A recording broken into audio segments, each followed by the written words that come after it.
Well, welcome back, Baker Mayfield. I know I'm a little late on getting this video out, but hey, I still want to eventually talk about the crazy Thursday night comeback that he was able to pull off. What a game. What a fun game. Let's talk about just those final couple drives and how they were able to get the ball down the field a couple of times and get the ball into the end zone a couple of times. So first, you just had stuff like this, which is it's a zone coverage play. You have a receiver who's just trying to get into a gap in coverage, and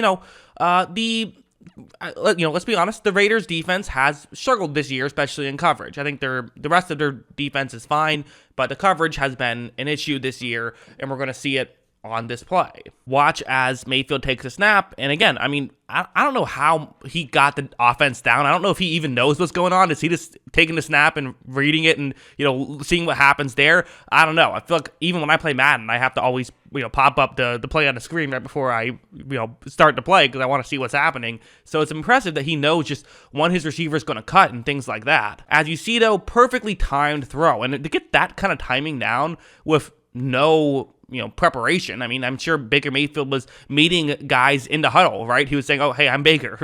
Probably. It's just a bizarre scenario to have happen. And the fact that he's getting timing down already, it's very impressive. It just is. And again, we know he can pick up pretty quickly. We saw him have a good rookie year, but now we're seeing him have a good, good game with the Rams, and it's just kind of funny. Also, this play is another one where the Raiders are showing a cover zero blitz on this one. So for Baker, got to make a throw quickly. You got to figure out what you're going to do and get rid of the ball very quickly. Watch how Mayfield takes the snap, and you're going to see that right here, you see that the receiver gets a little bit of inside leverage. He's about to move, and you look at Mayfield, he's in the throwing motion. So again, it's that timing. It's getting the perfect timing down of Mayfield knowing exactly when he can throw it at the earliest possible time, while also not getting rid of it too quickly to where a defender can make a play on it. It's also just going to be a very accurate throw, and they're able to, again, move the ball down the field. So again, being able to do this kind of stuff is exactly, what allowed them to come back in this one. This play was a very fascinating one, which would set up the first touchdown. So it's going to be a cover two man. That's the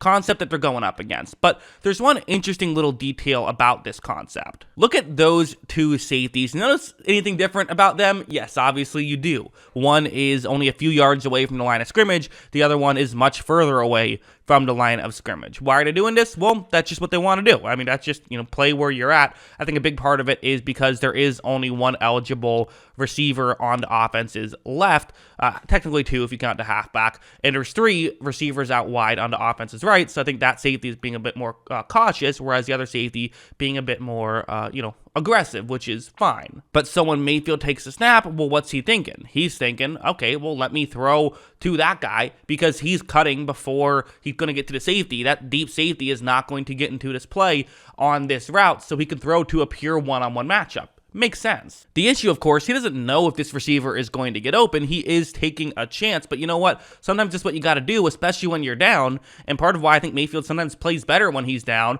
sometimes plays worse, but sometimes plays better is he's willing to say, let's just throw it down the field and see what happens. Definitely gets him into trouble sometimes. We saw that a decent amount with the Browns, but definitely with the Panthers as well, but it can also result in plays like these. Watch Mayfield fire one down the field, and he is going to be able to, again, pick up a chunk play, get them in position to where they would eventually score a touchdown, but that's just one touchdown. You still needed another 6 points, so this final drive is going to be crucial. Honestly, I can break a lot of this down and talk about the X's and O's, and I will, but some of it, too, is just making good plays. So what's going to happen here is, it's a cover two man, which is kind of designed to not give up explosives, right? Like, you think, okay, throwing it down the field, you're going to throw it in the double coverage, so you can't really do that. But still, Mayfield is going to look towards his right. There's a one-on-one matchup to a point, and as long as you throw underneath the safety, you should be okay. What's going to be interesting, though, is watch the safety. Look, as when this play begins, the safety just drops way further back. I believe this was probably a robber concept, and they actually weren't playing two safety deep,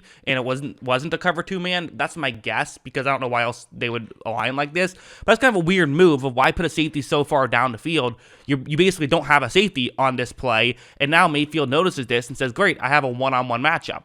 The issue, it's not wide open or anything. And this isn't a great situation. So, what are you going to do here? And this is Ben Skowronek, who is not exactly Cooper Kupp out there, right? But again, goes back to the earlier point of you're down, you're in a tough spot.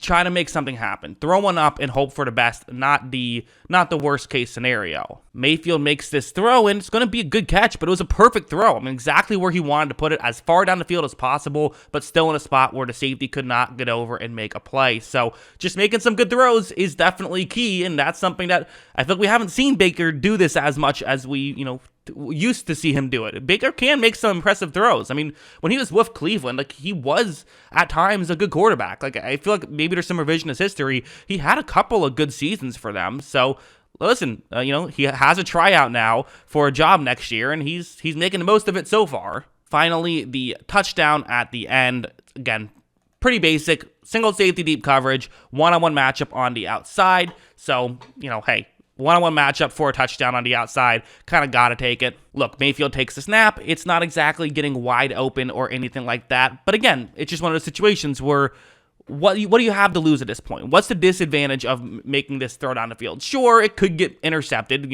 if a defender makes a great play. But the reality is, you can say that on any play. This is as good of a shot as you're really going to get. So for Mayfield, taking this shot absolutely makes sense. And as you see, Mayfield does make a throw, and it's just a beautiful throw. I mean, it's perfectly where he wanted to put it, as they're able to get a touchdown on that play and win the football game, which is something that I did not think was realistically going to happen. I sort of joked about this feels like the kind of game the Raiders lose, just because that's what they seemingly do. But the reality is, all logic pointed towards this being a Rams blowout, and instead they were able to find a way to pull off a victory. So listen, the Rams season is obviously done, and you don't even really care that much because you don't have your first round pick, so you might as well root for your team to win, right? I get that you have other draft picks that would be better, but I don't think fans care that much about your fourth round pick being better or whatever. So you might as well root for your team to be successful, and even if they win out, I don't think 8 and 9 would be enough to get you in,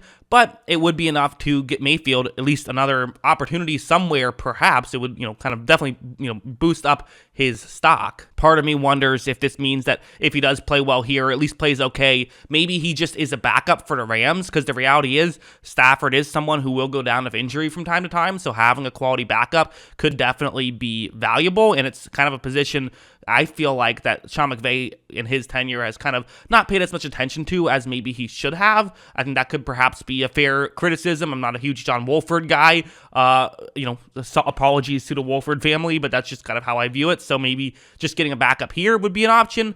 I don't know exactly what to make of this, but I was someone who said when this happened, I felt like the 49ers should have taken a chance on Mayfield, and people kind of mocked it at the time, saying that they don't need it.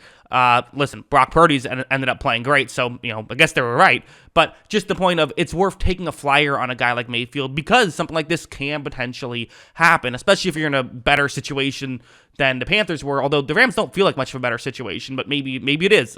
Maybe it fits his skill set better, perhaps, because again, Panthers haven't been bad either. Panthers, have a better record than the Rams, but hey, still, it's just an interesting situation that happened, and it's just fun to see Baker Mayfield. I like seeing him on the TV. He's a good character, and hopefully he can find a starting job somewhere next year. At least that's what I think. What do you guys think? Let me know in the comments below. Always love hearing from you, and of course, as always, thanks for watching.